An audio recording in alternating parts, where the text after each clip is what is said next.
seguimos conversando con el general Milani. Doctor. Sí, general, bueno, buenas tardes, muchísimo gusto de verlo y conocerlo. Usted en su carrera militar, que fue vertiginosa, y digo vertiginosa porque llegó a ser usted la máxima autoridad del ejército, siendo una persona joven. En el año 2013, la entonces presidenta de todos los argentinos, y como tal, comandante en jefe de las Fuerzas Armadas de la Nación, lo erige a usted como jefe del Estado Mayor del Ejército.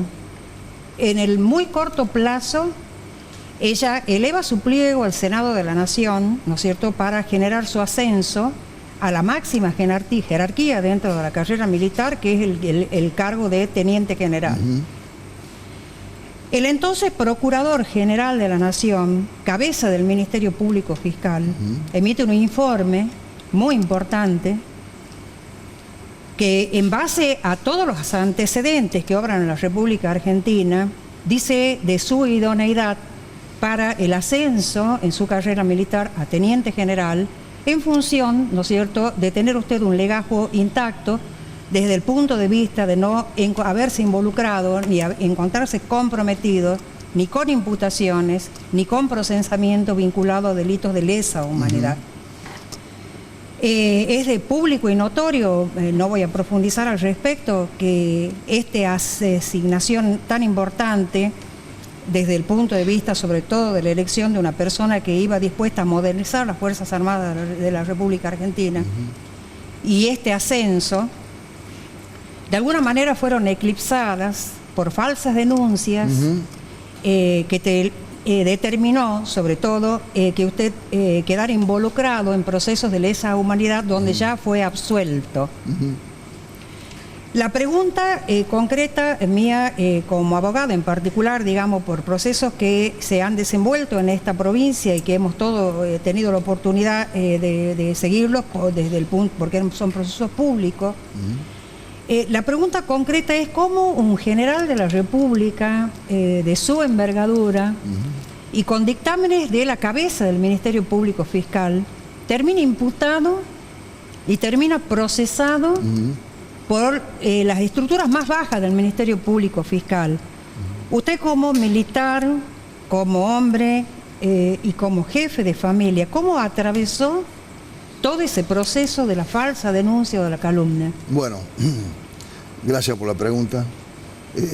Ya hace mucho tiempo que no me hacían estas preguntas en las charlas, porque fue un momento donde me la hacían y después fue pasando el tiempo cuando pasaron, ¿no es cierto?, los juicios y demás, y cada vez me la hacen menos, pero a mí me gusta que me la hagan las preguntas porque me dan una nueva oportunidad de volver a explicar cuestiones que son, digamos, que han afectado, como dice usted, ¿no es cierto?, profundamente mi vida personal y familiar. Pero, bueno, yo nunca tuve en toda mi carrera militar, hasta que me nombraron jefe del ejército, ningún tipo de acusación, ningún tipo de, digamos, requerimiento de ningún organismo de derecho humano, ni de la justicia, ni nada por el estilo. Yo, en el discurso en donde me hice cargo, manifesté públicamente de que añoraba y esperaba, digamos, y de poder incorporar a las Fuerzas Armadas o al Ejército en particular a un proyecto nacional. Bueno, estas palabras, así cortitas como les digo, fueron tomadas como que yo estaba tratando de involucrar a la Fuerza Armada en un proceso político, o en el proceso político de Cristina Kirchner, que estaba siendo fuertemente atacada. Como consecuencia de eso, se lanzó una campaña en contra mío, digamos, en contra de mi figura, atroz, con causas absolutamente armadas, causas que yo me las leía y no podía creerlo, pero bueno, empezó por la parte mediática, siguió en la parte judicial y bueno, finalizó, gracias a Dios, bien, pero esto me implicó una serie de inconvenientes grandes, no solamente cuando desempeñaba la jefatura de ejército, sino después. Básicamente fueron las causas en La Rioja y acá en Tucumán. Causas absolutamente armadas. Yo me río porque digo por ahí, bueno, ¿será que están denunciando, pero hasta acá llegan, ¿no? Después seguían, y los jueces tomaban las cosas y se empezaban a armar estas causas. Iba algún multimedio importante como Clarín o Nación, no sé, todos los lugares donde estaban las denuncias hechas, y bueno, tomaban personas, buscaban personas que se ofrecieran como testigos y empezaron a decir barbaridades, pero barbaridades, atrocidades. Bueno, la de Tucumán fue la del soldado Ledo, en la cual no solamente no tuve nada que ver, sino que ni siquiera me acordaba, tuve que empezar a recordar, a ver qué había pasado en ese entonces, y bueno, y en La Rioja fueron otros los querellantes, en donde me decían que había un subteniente alto y rubio que había hecho una detención, un allanamiento. Nunca me acusaron de estar en un centro clandestino ni nada por el estilo. Pero digamos, con esta acusación el juez en La Rioja, Herrera Piedrabuena, un juez bastante corrupto, que recibió, yo después de esto me enteré todo después de lo que había pasado, recibió presión en la Cámara Federal de Córdoba. La Cámara Federal de Córdoba había recibido un llamado de Garabano, el entonces ministro de Justicia de Macri, simplemente para que después que preste declaración indagatoria, en donde yo fui a prestar declaración indagatoria, fui con mi auto, y bueno, dije, bueno, presto declaración indagatoria y me voy. No, me dejó detenido con prisión preventiva porque había sido jefe del ejército y podía, tener influencia, no sé, las cuestiones que digamos, se esgrimen para dejar a una persona detenida con prisión preventiva. Tuve casi 3 años detenido. Después de eso vino el proceso, digamos, todo el proceso judicial, y en La Rioja el juicio, que duró 4 meses, más de 100 testigos. Bueno, por supuesto resulté absuelto. Eran lamentables los testigos que pasaban a declarar, y acá en Tucumán pasó lo mismo. Los mismos testigos que tuvieron en La Rioja los trajeron acá. Todo esto pasó, evidentemente, si yo no hubiera sido jefe del ejército, nada de esto hubiera pasado. Todo esto pasó, digamos, por una fuerte presión política de la oposición, mediática, de los grupos, en particular Clarín y Nación, y judicial, ¿no es cierto?, que veían cómo iba dando o cambiando la situación política.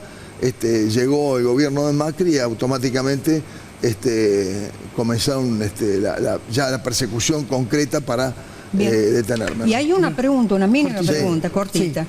Como militar retirado por voluntad propia, con la máxima jerarquía del ejército, ¿no es cierto? Y como hombre que va a incursionar, está incursionando en la política, la Argentina, ¿se debe un debate para profundizar en el orden legislativo sobre la responsabilidad personal de los funcionarios judiciales y Ministerio Público Fiscal a la hora de estructurar, ¿no es cierto?, la responsabilidad personal del funcionario?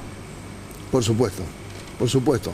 No solamente eso, los jueces que dictan una prisión preventiva mantienen a una persona 3 años en prisión y resulta que después sale absuelto. Bueno, yo ahora tendría que agarrar y digamos, ir contra el Estado judicialmente para lograr un resarcimiento. Sin duda. Creo que estoy en otra etapa, ¿no es cierto? Pero se debe el debate, la Argentina se debe el debate. Por supuesto que se debe el debate. Sin duda, para un programa entero. Una pregunta más cortita. Bueno, tenemos muchas para hacerle. Pero sí, yo estoy ahí. Servicio militar, sí. ¿Obligatorio o voluntario? Bueno, ¿qué opina usted sobre el servicio militar? Yo tuve la oportunidad de convivir con los dos sistemas, servicio militar obligatorio y servicio militar voluntario. El servicio militar obligatorio era muy bueno porque uno tenía una masa de recursos humanos muy importante, muchos soldados que podían conformar todas las organizaciones. Nosotros necesitamos aproximadamente 40.000 soldados. Para conformar todas las organizaciones, digamos, llámese grupo, sección, compañía, regimiento, etc. Eso era lo bueno. Contra eso había muchas cuestiones que eran negativas.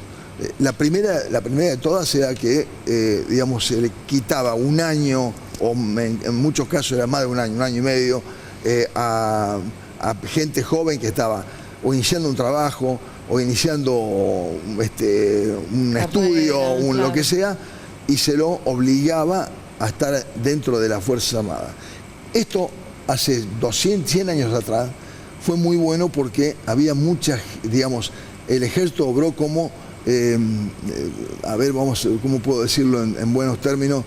Obró como un desarrollador de capacidades en muchos jóvenes que no tenían formación, que no tenían colegio primario, que no tenían colegio secundario, que no tenían capacitaciones. Entonces obró como eso y digamos, dio muy buen resultado. Llegó un momento donde ya esto era impracticable, no solamente por eso, sino porque el servicio militar obligatorio era justamente obligatorio y obligatoria todas las cosas a las que se sometía el soldado. Bueno, y repito las cosas buenas que tenía. Las cosas malas eran tanto o peores que las cosas buenas. Ustedes recuerdan que el pasaje de uno a otro fue cuando ocurrió la muerte del soldado Carrasco. Sí. Que esto eran las cosas malas que también ocurrían. Entonces vino el servicio militar voluntario, el cual es un excelente sistema y método. ¿Pero por qué? Y ahora voy a decir cuáles son las cosas malas. ¿Por qué? Porque entran los soldados, permanecen 5, 6, 8, 10 años adentro del ejército y uno no tiene que todos los años, que esta era otra de las cuestiones negativas que tenía el servicio militar obligatorio, todos los años recibir una clase, enseñarle todo. Es decir, no solamente cortarle pelo, enseñarle todo, Claro, todo lo que desde hace. cero. Y cuando terminaba de formarse, prácticamente ya casi tenía que irse. Claro. Por eso que los soldados fueron a Malvinas, tenían muy poca experiencia. Claro. En cambio ahora, los soldados se van en las vacaciones, después de haber cumplido sus tareas, sus obligaciones, pagos, no solamente con un salario, sino con una obra social. Llegan a las vacaciones, se van de vacaciones, vuelven y retoman, digamos, como si ya estuvieran muy instruidos. Y hay veces que están más instruidos que los suboficiales que recién salen de la escuela de suboficiales. Ahora, lo malo que tiene esto, de que, como siempre, se hizo en un momento donde se le impuso al ejército, estaba Balsa de jefe del ejército, una cantidad determinada de soldados, que son entre 15.000 y 18.000. Yo llegué a tener prácticamente 24.000 soldados porque le expliqué a la presidenta que necesitábamos más soldados. Así todos nos llegábamos a completar las organizaciones. Así que ahora en este momento el ejército puede completar la mitad de las organizaciones en el mejor de los casos. El ejército necesita 30.000/40.000 soldados para estar en óptimas capacidades y para que las organizaciones funcionen como corresponde, ¿no? Le agradezco muchísimo. Por favor, gracias a ustedes por invitarme. Gracias. Con Un gusto Quedamos con ganas de conoceros. seguir preguntando. Pero yo estoy a disposición cuando ustedes quieran, ya sea por acá o por teléfono. Y aparte visito seguido a Tucumán, así que bueno, lo invitamos. Bienvenido, cuando quieran. bienvenido siempre. Gracias a ustedes. Bueno, gracias a Gracias, ustedes. general. Vamos a Un una gusto, pausa y general. volvemos.